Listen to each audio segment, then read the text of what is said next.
Assalamualaikum warahmatullahi wabarakatuh. Sebelumnya perkenalkan, nama saya Muhammad Iqbal Pratama. Saya dari kelas Teknik Industri A. Di sini saya ingin membahas materi tentang hubungan antara konsumsi dan tabungan. Yang pertama, saya akan membahas pengertian konsumsi dan tabungan.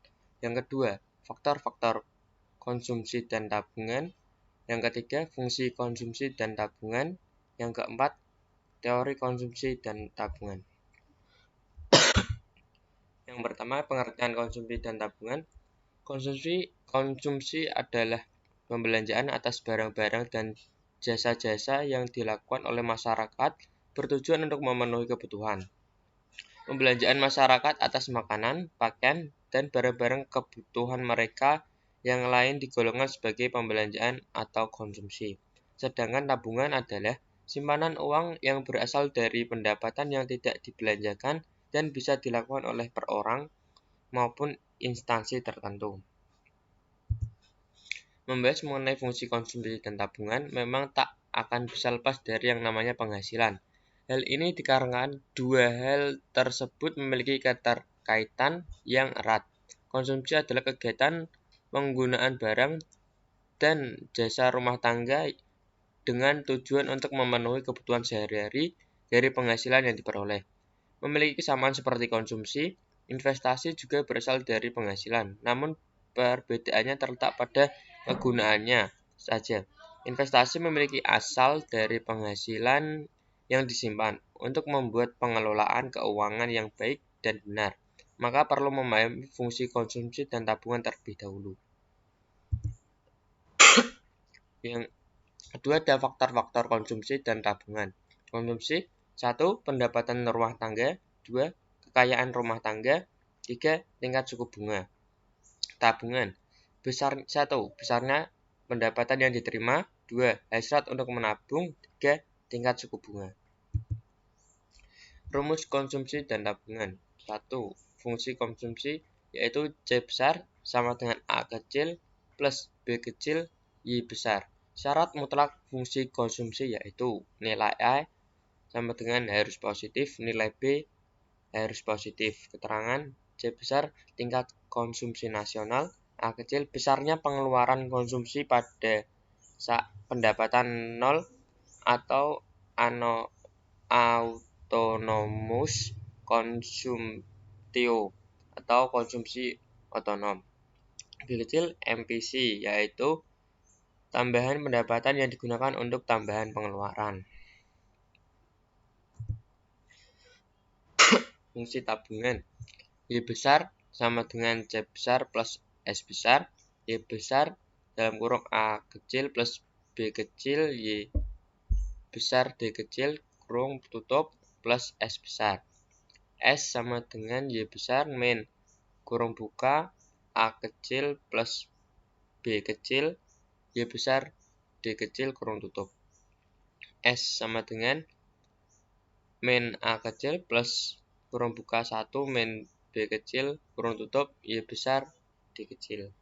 Syarat mutlak fungsi tabungan yaitu nilai A harus negatif, nilai 1 min B harus positif. Keterangan: S besar sama dengan tabungan, A kecil sama dengan tabungan negatif apabila pendapatan sama dengan 0.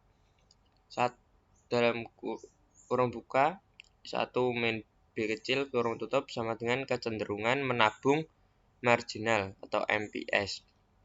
Y besar D kecil sama dengan pendapatan yang dapat dibelanjakan. Teori konsumsi. Pengertian konsumsi dalam IE adalah menghabiskan nilai guna suatu barang atau jasa dalam suatu periode tertentu. Fungsi konsumsi atau jangka panjang adalah besarnya jumlah konsumsi yang dilakukan oleh masyarakat sehubungan dengan tingkat pendapatannya. Satu, fungsi konsumsi Kuznets atau fungsi konsumsi dalam jangka pendek adalah besarnya jumlah konsumsi sehubungan dengan tingkat pendapatan dan sejumlah subsidi. Rumusnya itu C besar sama dengan C besar CO plus C kecil Y. Fungsi konsumsi Keynes rata-rata konsumsi. ABC atau Avenger propensity to consume adalah rasio antara jumlah konsumsi terhadap pendapatan. ABC sama dengan C besar Y besar.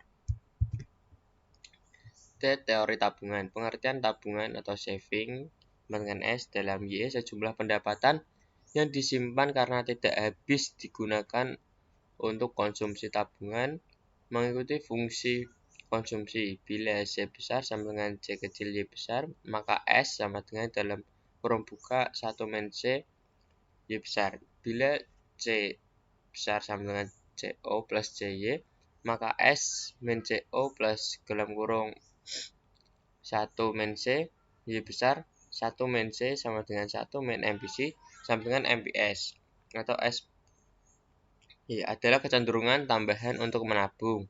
1 min APC sama dengan APS sama dengan rata-rata kecenderungan untuk menabung. CO setara dengan SO, yaitu sejumlah tabungan bila pendapatan tidak ada. Tabungan ditentukan oleh tingkat suku bunga TOI yang berlaku, versi mazhab klasik, sehingga S terhadap suku bunga berbanding lurus, slope positif.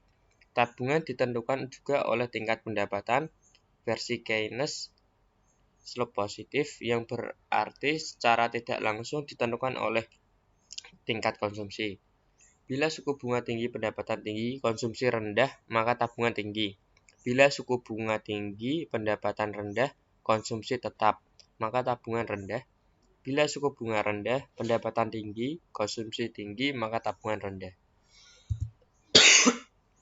Dan saya di sini menyinggung tentang manfaat perdagangan internasional.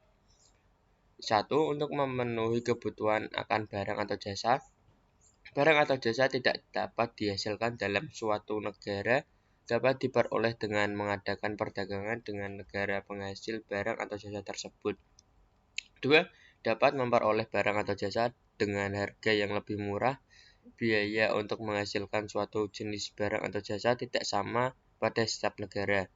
Ada jenis barang yang dapat dihasilkan suatu negara dengan harga yang jauh lebih murah dibandingkan biaya yang dikeluarkan di negara lain.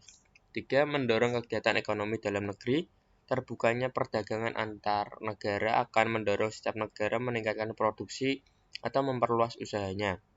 Di samping itu, akan muncul usaha-usaha lain yang berkaitan dengan perdagangan antar negara.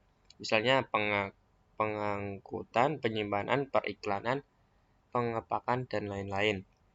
Yang terakhir, memperluas lapangan kerja dengan bertambahnya kegiatan ekonomis di dalam negeri.